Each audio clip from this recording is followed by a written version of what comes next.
여호와는 너희와 함께 행하시며, 이런 제목으로 신명기 강의를 이어가겠습니다. 갓난아기 때부터 키운 자녀를 그 부모가 세상에서 제일 잘 알듯이 하나님께서는 이스라엘 백성들을, 또 우리들을, 하나님이 창조하신 인간들을 가장 잘 아시는 아버지이십니다. 하나님이 우리를 지으셨고 조성하셨기 때문이죠. 하나님께서는 타락한 죄인들에게 일어난 일들을 또 잘 알고 계십니다. 그들이 하나님께서 원래 지으신 그 모습에서 얼마나 많은 것들을 잃어버렸고 연약해지게 되었는지를 모두 알고 계십니다. 그리스도께서도 이 땅에 계시는 동안에 그 모든 인간의 연약함을 몸소 체험하셨죠. 그러하기에 더욱 우리를 잘 아시는 하나님이시다라고 우리가 말할 수 있습니다.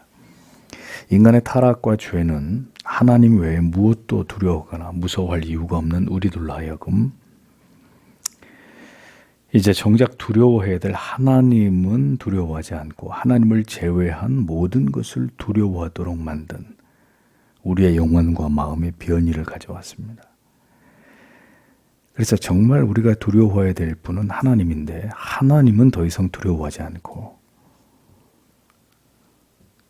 어리석게도 인간이 하나님 외에 세상을, 돈을, 권력을, 질병을, 죽음을, 이런 것들을 두려워하면서 살아가게 되는 그런 존재로 전락하게 됐다라는 거죠. 인간은 언제나 두려움을 안고 살아갈 수밖에 없는 연약한 존재가 되어버렸다는 것입니다.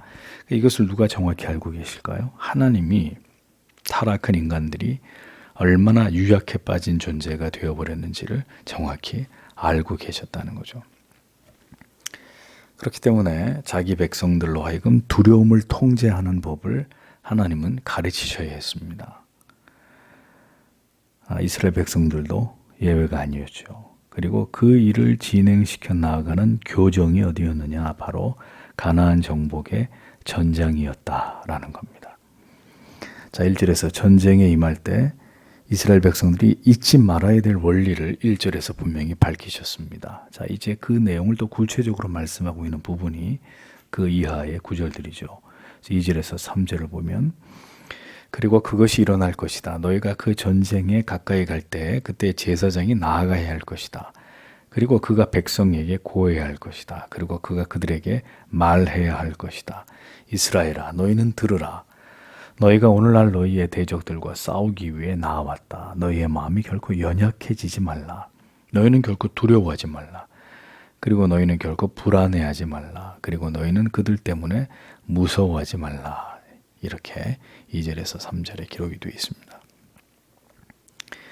자, 이스라엘이 전장으로 나아가게 될 때 반드시 제사장이 먼저 백성들 앞에 설 것을 하나님이 명하셨습니다. 여기서 말하는 제사장은 일반적인 제사장과 좀 그 직무가 달랐습니다. 이들은 군사들과 함께 전쟁에 참여하는 그런 제사장을 의미했습니다. 지금으로 말하면 군목과 유사한 그런 신분이었죠. 그런 직분이었습니다. 유대의 랍비들은 이들을 메시아흐 함밀라하마, 즉 전쟁을 위하여 기름을 부은 자, 기름을 부음 받은 자, 이렇게 부르기도 했습니다. 이들은 대제사장 다음으로 제사장들 가운데 높은 지위를 가지고 있었고, 이들의 가장 중요한 직무는 전쟁터에 나아가서 여호와의 말씀으로 군사들을 위로하고 격려하고 그들의 용기를 북돋아주는 것이었습니다. 그런 차원에서 목사도 그와 유사한 직무를 오늘날 수행하는 부분이 있다고 보여집니다. 여러분이 세상에서 사업을 하시거나 회사를 다니시거나 학교를 다니시거나 여러 가지 대인관계에서 갈등과 어려움을 겪을 때 하나님이 주신 지혜로 여러분들에게 필요한 권명과 충고와 격려와 해법을 제시하는 이런 일들을 목회자도 수행하지 않습니까? 여러분들이 영적 전쟁을 벌이는 그 삶의 모든 영역 속에 목사가 개입하고 관여해서 하나님의 말씀으로 격려하고 위로하고 이런 역할들을 하고 있는 것을 보면 그 시대에 제사장들과 직무상 유사성이 있다고 보여지는 거죠. 전장에서 군사들의 사기를 끌어올리고 그들이 반드시 기억해야 될 하나님이 명하신 승리의 해법을 군사들에게 계속해서 전달하는 이것이 제사장의 직무였다라는 거죠. 그래서 하나님께서 이스라엘이 전투를 수행하기 전에 반드시 먼저 제사장이 그들 앞에 서서 다음의 내용을 이스라엘의 군사들에게 선포하게 하셨습니다. 4가지 당부의 사항이 3절에 기록이 되어 있어요. 4가지 당부의 사항. 겁내지 말라, 두려워 말라, 떨지 말라, 놀라지 말라. 우리말로는 이렇게 번역이 되어 있습니다. 첫 번째로 겁내다라고 번역된 히브리어 이엘라크, 이 단어의 뜻은 어떤 것을 보고 마음이 급 약해진 상태를 가리킵니다. 마음이 굉장히 약해진 상태.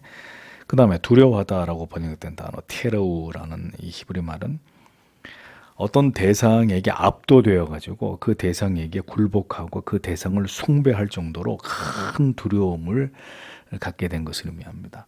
그 다음에 세 번째로 떨다라고 번역된 히브리어 타흐페주라는 말은 갑작스럽게 나타난 대상을 보고 일순간 얼어붙은 거예요.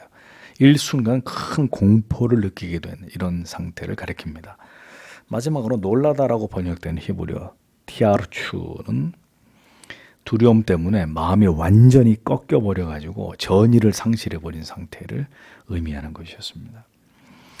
자, 이 4가지의 상태를 하나님께서 말씀하신다는 건 이스라엘 백성들이 이러한 이 4가지의 상태를 다 합쳐서 한마디로 얘기하면 두려움이잖아요. 두려움. 그러니까 큰 두려움과 공포에 사로잡혀 있는 이런 상황이 될 거라는 것을 하나님이 알고 계셨다는 거죠. 지난주도 말씀드렸습니다만 당시의 가나안의 군사력이라고 하는 것은 이스라엘과는 비교가 되지 않을 만큼 월등한 것이었습니다. 그러니까 유대인들의 눈에 가나안은 난공불락의 성처럼 보였던 거죠. 그러니까 얼어붙어 버린 거예요. 이거는 싸움이 될 수 없는 상황이다. 저들 앞에 우리는 메뚜기다. 이거는 싸움을 하나마나 우리가 패배하게 되어 있다. 사람의 마음이 싸워 보려고 하는 용기가 있으면 다행인데 아예 이렇게 공포심에 얼어붙어 가지고 싸우려고 하는 마음조차도 먹을 수 없는 이런 지경에까지 이르게 됐다는 겁니다. 하나님과 하나님의 언약이 우리의 마음에서 사라지면 뭐가 보이죠? 세상이 보입니다.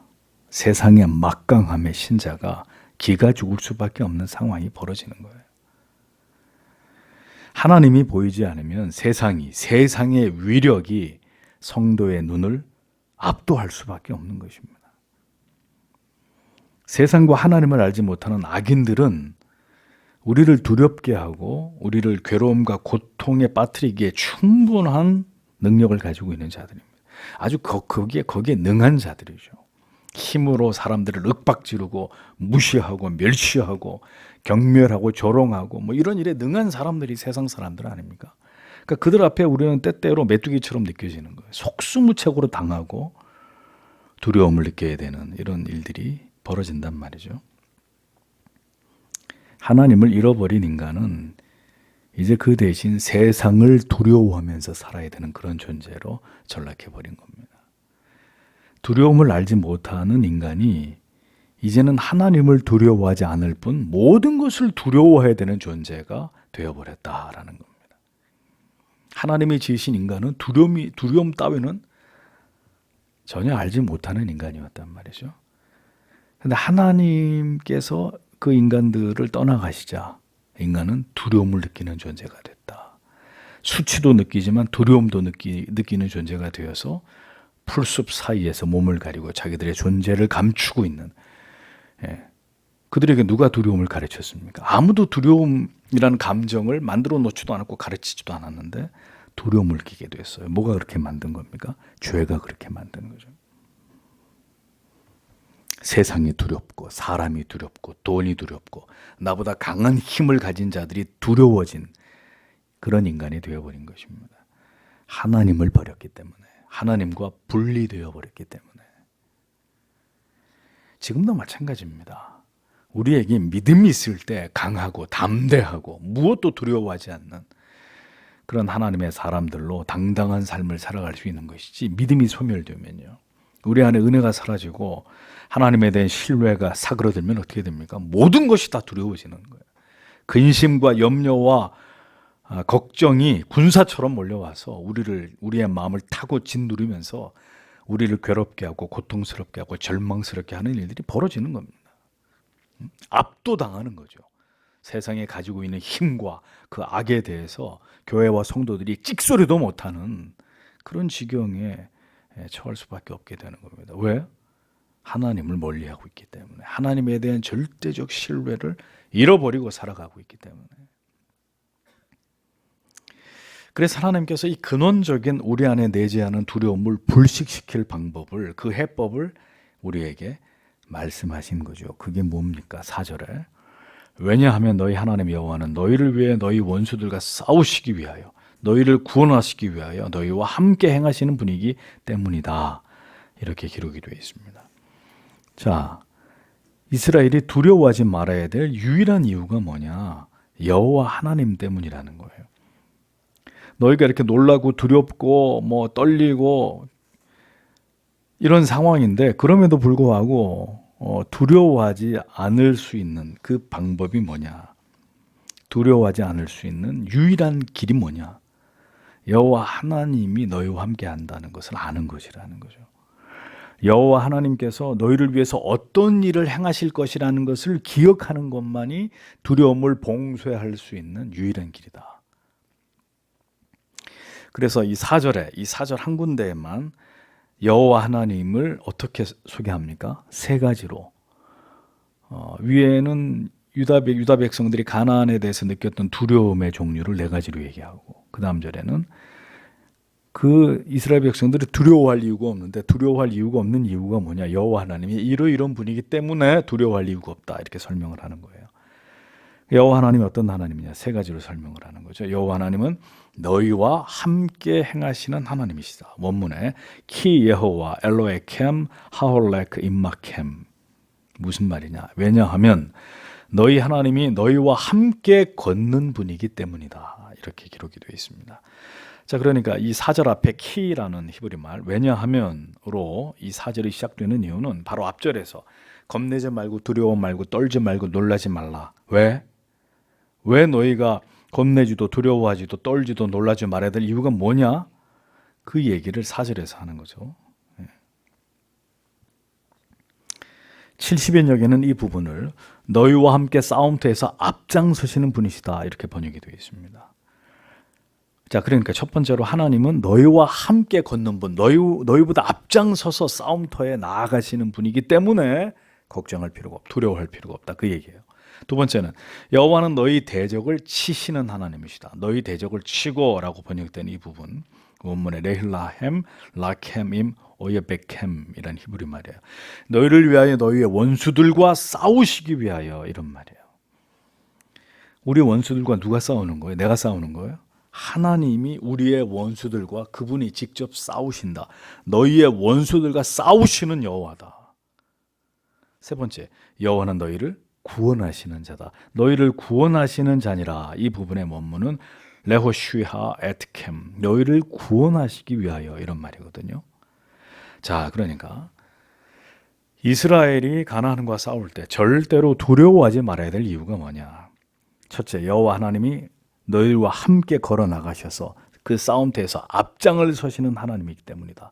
두 번째, 이스라엘을 위해서 여호와 하나님께서 그들의 원수들과 싸우시는 하나님이기 때문이다. 세 번째, 이스라엘을 마침내 그 모든 어려움에서 구원하시고야만, 그들에게 궁극의 승리를 주시고야 마시는 분이 여호와이시기 때문이다. 그 얘기입니다. 성도 여러분, 그분이 우리의 하나님 여호와이시다. 기억하십시오. 우리의 삶에서, 우리가 살아오는 모든 삶의 현장에서 그리스도인들은 여러 가지 종류의 어려움에 직면하게 됩니다. 그렇죠? 참 안타까운 것은 그렇게 그리스도인들이 이 땅에서, 세상에서 살아가는 가운데 여러 가지 종류의 어려움, 두려움, 걱정 근심에 직면함에도 불구하고 오늘도 많은 그리스도인들은 하나님을 신뢰하지도 의지하지도 않으면서 살아가고 있다는 거예요. 하나님의 자녀라고 하면서도 참 안타까운 것은 하나님을 믿는 것은 예배당 안에서만이에요. 주일날 교회 와서 예배 드릴 때만 하나님을 신앙하는 것이고 삶의 현장으로 돌아가면 전혀 하나님을 신뢰하지도 의지하지도 않고 살아간단 말이에요. 언제나 자기의 생각, 자기의 머리로 자기의 계획과 방법에만 의존해서 인생의 모든 문제들을 결정하고 세상에서 자기의 삶을 살아간단 말입니다. 그러한 삶에는 언제나 두려움과 걱정과 근심과 염려가 떠나지 않고 항상 불안하고 초조하고 염려하는 삶으로부터 벗어날 수가 없는 거예요. 벗어날 수가 없는 거예요. 우리는 하나님을 어떻게 알고 있고 어떻게 믿고 있습니까? 하나님이 정말 우리와 동행하시고 우리보다 앞장서 나아가시고 우리의 원수들과 우리를 대신해서 싸우시고 마침내 그 모든 어려움에서 우리를 건져내고야 마시는 하나님으로 우리가 하나님을 우리의 삶의 현장에서 그렇게 믿고 있고 알고 있고 그렇게 하나님을 경외하고 신뢰하고 살아가고 있느냐? 우리의 삶에 하나님이 어디 계십니까? 하나님이 어디 계세요? 우리의 의식 속에 우리의 마음과 생각 속에 하나님은 뭘 하고 계시는 분으로 생각하면서 우리가 하루를 살아가죠? 단언하건대 제가 말씀드리지만 지식 속에만 있는 거예요. 그 하나님이 내 머릿속에만 있는 거예요. 우리 삶에선 철저히 그 하나님과 괴리되어 있는 거죠. 절대로 그 하나님 의지하지 않아요. 하나님 의지하지 않는다는 증거가 뭐예요? 그 하나님 앞에 기도하지 않고 하루를 시작하는 거죠. 하나님 말씀 붙들지 않고 어떤 일이든지 진행하는 거예요. 제 말이 틀렸습니까? 우리의 삶의 어디를 보아도 여호와 하나님을 이렇게 알고 믿고 신뢰하는 부분이 구체적으로 내 삶에 없다면, 그것이 드러나지 않는다면 우리는 지금 하나님을 의지하고 신뢰하고 우리 인생을 살아가고 있는 사람들이 아니라는 거예요. 그리고 그 결과가 뭐라고요? 언제나 두렵고 염려가 되고 근심에 눌리고 벗어나지 못하는 거예요. 여기서 밤에 밤잠을 못 잘 만큼 근심하고 걱정하고 두려워하고 뭘 해도 걱정과 불안해서 자유로울 수 없는 그런 삶을 누가 살아가느냐? 하나님의 사람들이 세상에서 살아간단 말이에요. 왜? 하나님을 의지하지 않으니까. 여호와 하나님이 어떤 분인지를 알지 못하니까. 알아도 머리로만 알고 있으니까.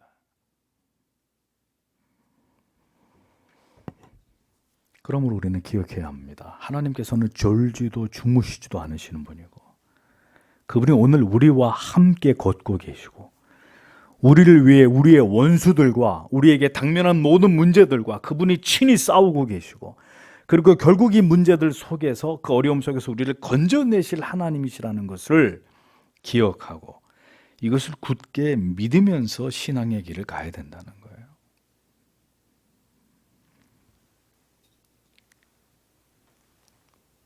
모든 시험의 문제는 뭐예요? 의심입니다. 이 하나님에 대한 확고한 지식도 믿음도 없기 때문에 흔들리고 불안해하고 신앙은 뒷걸음질 치는 겁니다. 아무리 교회를 다녀도 우리가 기록된 성경을 통해서 우리가 하나님을 신앙하며 살아가는 삶 속에서 우리에게 필요적절한 무기들을 성경이라고 하는 이 무기 저장고에서 끄집어내가지고 영적인 싸움에서 우리가 그것을 사용하지 않으면 언제나 우리는 패배할 수밖에 없는 거예요. 아무리 교회를 다녀도 교회를 다니는 것만으로 우리가 두려움 없는 그리스도인의 삶을 살아갈 수 있느냐 천만에요.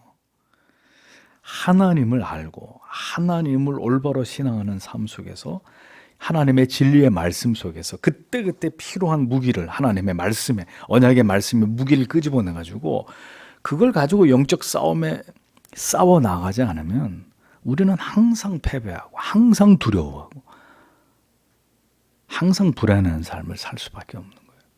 그러니까 무장이 다 해제되어 있는 병사예요. 투구도 벗겨져 있고 갑옷도 다 벗겨져 있고 칼과 창은 내동댕이 쳐져 있고 방패는 어디 간지 보이지도 않고 완전히 무장 해제된 전신갑주를 입고 싸움에 나아가는 그런 병사가 돼야 되는데 완전히 무장이 다 해제되어 있는 병, 날 잡아 잡수하는.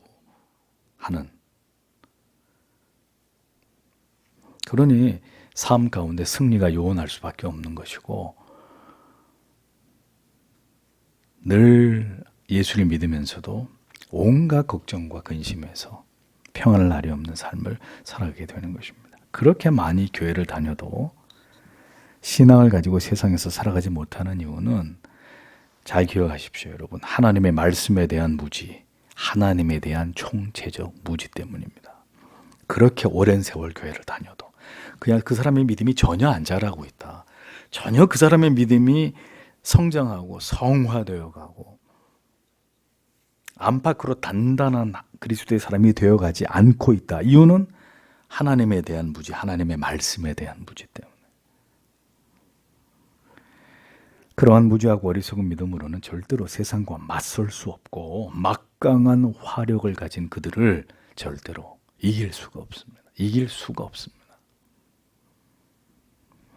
오직 하나님의 말씀으로, 하나님을 아는 거룩한 지식으로 우리의 영혼을 무장하지 않는다면 언제든 세상은 우리의 이성을 공격하고 우리의 감정을 무너뜨리고 우리의 의지를 꺾어서 전의를 상실케 하는 이런 도전을 멈추지 않을 것임을 잊지 않으셔야 합니다. 그래서 많은 그리스도인들이 패배에 찌든 생각을 하면서 살아가는 거예요. 예? 교회 나오지만 얼굴에 온갖 그 근심과 염려와 이 패배에 찌든 패잔병 같은 이런 표정과 이런 마음가짐으로, 정말 패잔병같이 교회 와서 하나님 말씀을 통해서 뭔가 충천하는, 뭔가를 또 얻고 힘을 얻고 무장을 하고 가야 되는데, 하나님의 말씀에 대한 무지, 그 말씀에 대한 무지에서 비롯되는 악순환, 그 고리를 끊지 못하니까 똑같은 삶이 반복되는, 지친 얼굴로 왔다가 다시 돌아가고 또다시 지친 얼굴로 교회 왔다 또 돌아가고, 계속 거기서 벗어나지, 조금도 벗어나지 못하는 그런 삶을 이어가는 것입니다. 참 안타까운 일이죠. 그래서 하나님이 이스라엘 백성들에게 가르치는, 두렵지 나 여호와가 어떤 하나님인지를 기억해라. 전쟁에 나가기 전에 제사장을 불러놓고 여호와 하나님이 이런 분이라는 걸 가르쳐라. 하나님이 두려워하는 이스라엘 백성들에게 막 무기를 쥐어주고 말이죠, 뭐 엄청난 전쟁에서 이길 수 있는 어떤 전법을 가르쳐 주시는 게 아니라, 나 여호와, 내가 누구냐, 내가 어떤 하나님이냐, 그걸 심어주는 거예요. 이스라엘 백성들에게, 나가서 싸울 군인들에게. 오늘도 여러분, 우리가 가진 게 없어서 두려운 게 아니에요. 우리에게 돈이 없어서 두려운 게 아닙니다. 우리에게 권력이 없어서 두려운 게 아니에요. 우리에게 뭐 많은 재산이 없어서 아니에요. 우리에게 하나님을 아는 지식과 우리가 굳게 붙들 하나님의 약속의 말씀이 우리 안에 없기 때문에 두려운 거예요. 얼마나 더 이런 말씀을 드려야 됩니까? 모든 영적인 싸움에 나아갈 때 우리가 잊지 말아야 될 사실은, 여호와께서 우리와 함께 전장으로 나가셔서 우리를 대신하여 싸우시고, 반드시 그 어떤 치열한 싸움에서도 하나님이 우리를 건져내시고 그 싸움에서 이기게 하신다. 이 믿음이 확고하면 두려울 게 없는 거잖아요. 두려울 게 없는 거잖아요. 전쟁의 승패, 구원의 주도권은 우리에게 있는 게 아니죠. 하나님께 있지 않습니까? 우리의 구원은 우리의 행위, 우리의 노력에 달려있는 게 아니잖아요. 오직 예수 그리스도, 그분의 대속하신 은혜에 있는 것이잖아요. 이신칭의 위대한 복음으로 말미암은 것이잖아요. 우리가 열심히 죄하고 피 터지게 싸워가지고 우리의 행위로 구원을 쟁취하는 거예요? 아니잖아요. 오늘도 성령께서 우리 안에서 우리와 함께 하심으로 세상을 이길 믿음의 능력으로 우리와 함께 싸우시고 마침내 세상을 이기고 영원한 나라에 들어가게 하실 것입니다.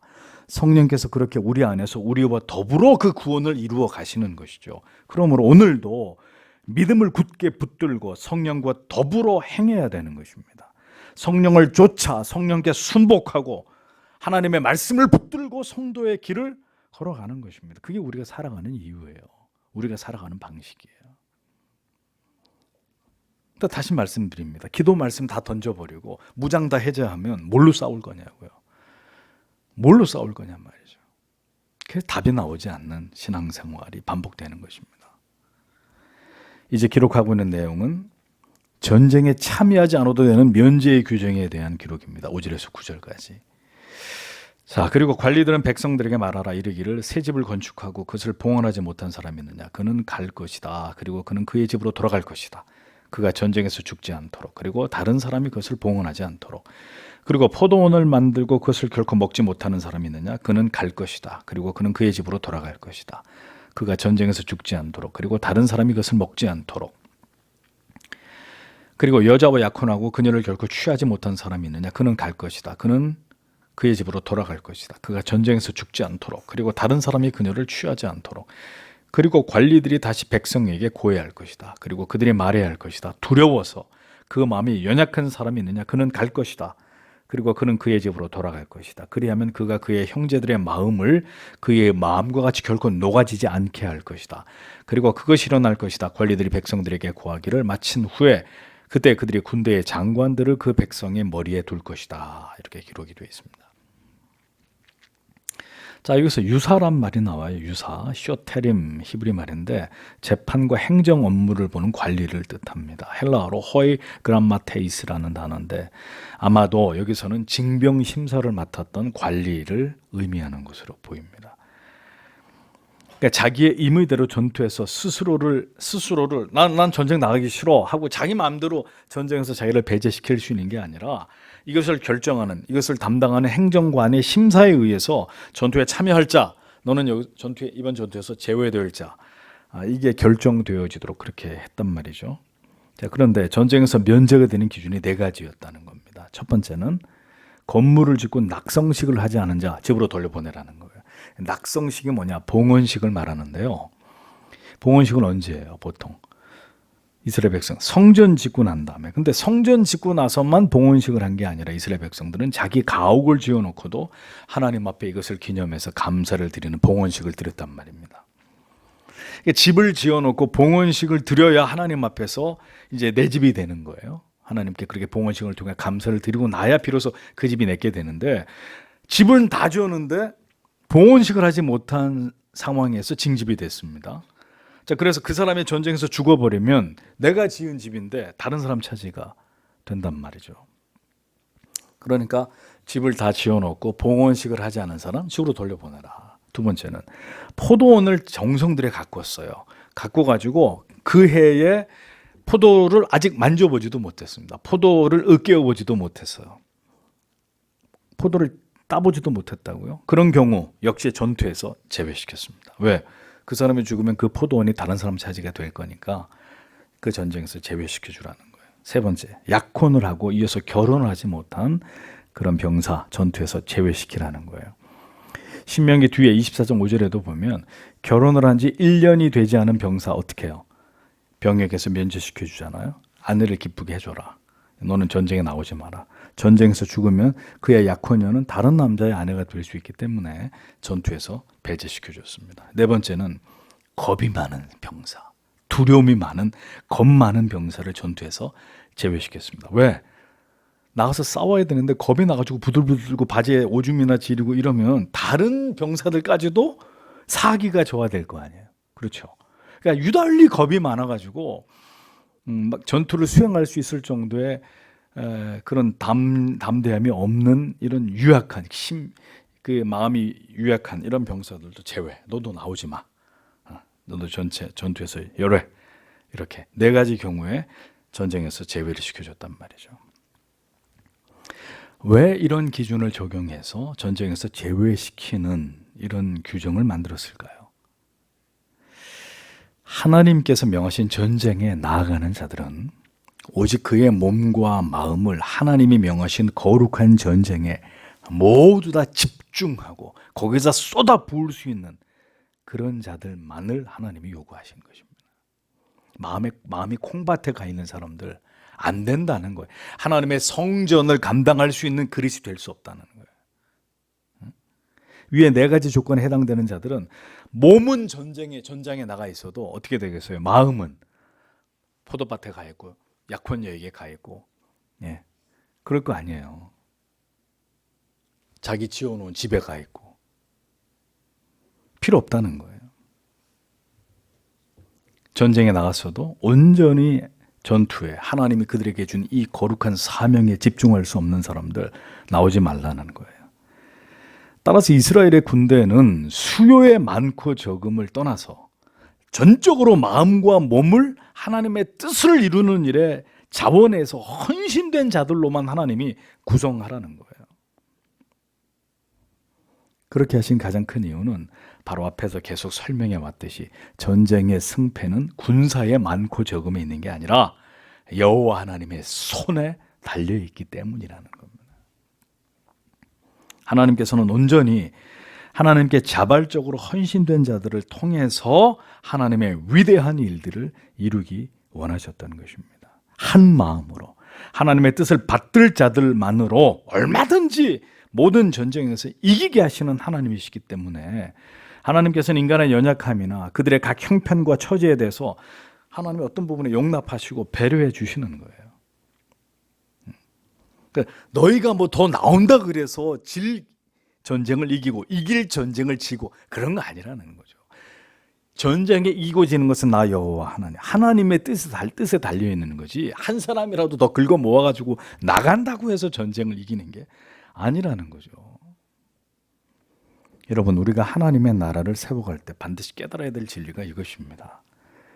하나님의 뜻이 이루어지는 일에 있어서는 말입니다. 성도 여러분, 성도의 수가 많고 적음, 교회 재정이 많고 적음, 이게 중요한 문제가 아니라는 겁니다. 우리는 자꾸 거기에 매달리죠. 예. 우리의 생각하는 기준과 조건이 하나님이 보시기에도 중요한 것이 절대로 아니라는 거죠. 우리는 종종 사람의 조건을 중요하게 여긴단 말입니다. 더 많아야 되고 더 커야 되고, 그렇죠? 예. 남다른 학벌, 문벌, 재산, 배경, 명예, 권력, 이런 것들을 우리는 중요하게 여깁니다. 든든한 백, 보여지는 것들을 중시한단 말이죠. 근데 하나님의 기준은 그런 거였어요?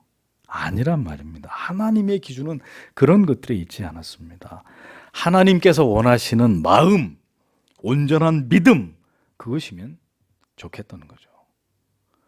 그럼 그런 자들이 몇 명이든 간에 상관없는 거예요. 하나님이 그들을 통해서 하나님의 일을 이루시는 거죠. 전쟁이 이기지는 것은 하나님의 뜻대로 되어지는 것일 뿐이기 때문에 하나님께는 전혀 그게 중요한 문제가 아닌 거였습니다. 그러므로 성도 여러분, 오늘 우리에게 필요한 게 뭡니까? 이 믿음이라는 거예요. 이 믿음.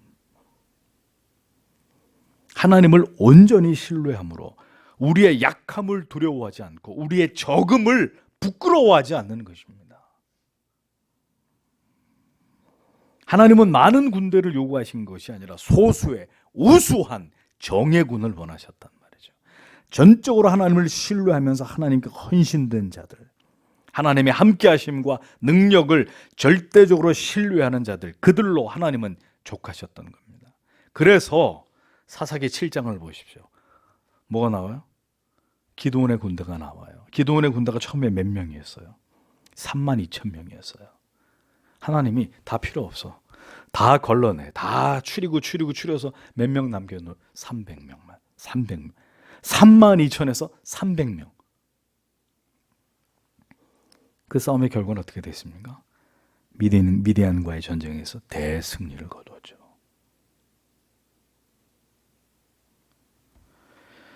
디모데후서 2장 4절에 군사로 다니는 자는 자기 생활에 얽매이는 자가 하나도 없나니 이는 군사로 모집한 자를 기쁘게 하려 함이라. 오늘도 이 기준에 합한 자를 하나님이 찾고 계시는 것입니다. 포도원 만들었고 집 지었고 장가 가야 되고 뭐 해야 되고 그런 이런저런 핑계로 그럼 다 그거 하란 말이에요. 필요 없으니까 하나님이. 나는 온전히 자원하는 마음으로 하나님의 뜻을 이루고자 내 몸과 마음과 모든 것을 하나님께 집중하겠습니다. 그런 자들만 오라는 거예요. 내가 너희들을 통해서 너희들과 더불어 나의 뜻을 펼칠 터이니까.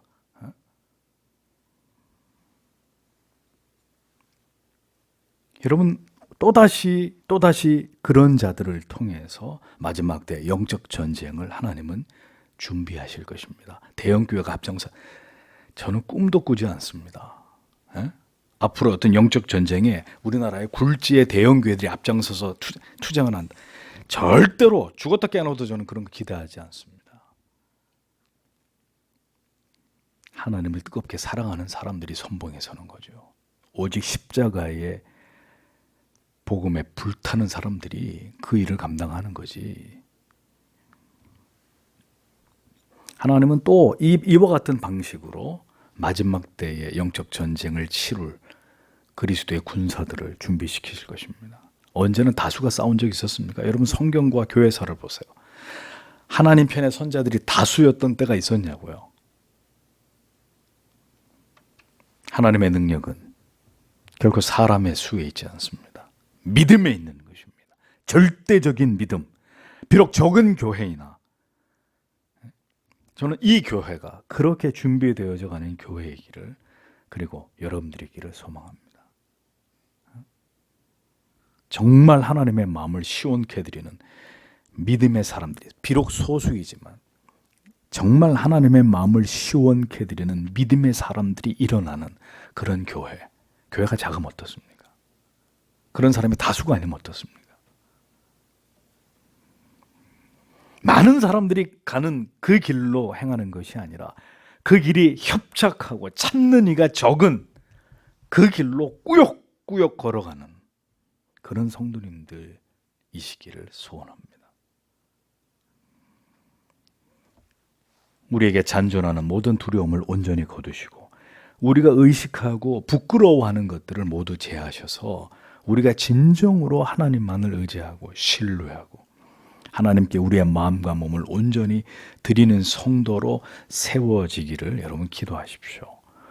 교회 사이즈가 부끄러워요? 그러지 않죠. 여러분, 우리가 작은 교회라 그렇게 창피한가요? 그런 분은 여러분 중에 제가 아무도 안 계신다고 생각합니다.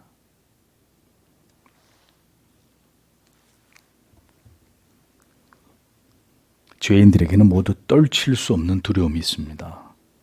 그렇다면 우리는 그 두려움의 대상들의 번번이 굴복하는 삶을 살아야 할까요? 계속 세상에서? 하나님께서 그 백성들로 하여금 이 세상에서 경험하게 되는 모든 두려움을 극복할 길을 알려주셨습니다. 또 전쟁의 승패를 좌우하는 것이 무엇에 달려있는지도 가르쳐 주셨습니다. 우리에게 필요한 것은 이 모든 진리의 말씀을 믿고 그대로 믿고 따라가는 것입니다.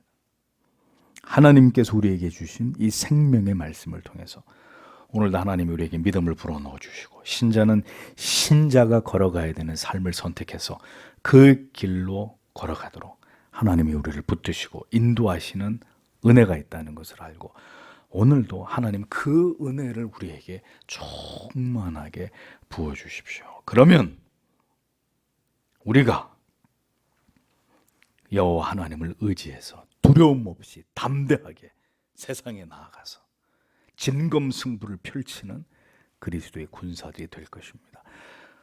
마지막 때를 지나가면서 뭔가 이런 기계가 우리의 마음에 있어야 되는 거죠. 그런 사람이 키가 작은 거지 믿음이 작거나 영적인 믿음의 사이즈가 작아서는 안 되는 거 아닙니까? 저는 여러분 모두가 이와 같은 말씀을 통해 하나님이 우리에게 무엇을 말씀하시는지를 깊이 깨달으시고 이 밤에도 하나님 앞에 그것을 구하여 기도하시고 돌아가시는 여러분들이 다 되시기를 바랍니다. 기도하겠습니다.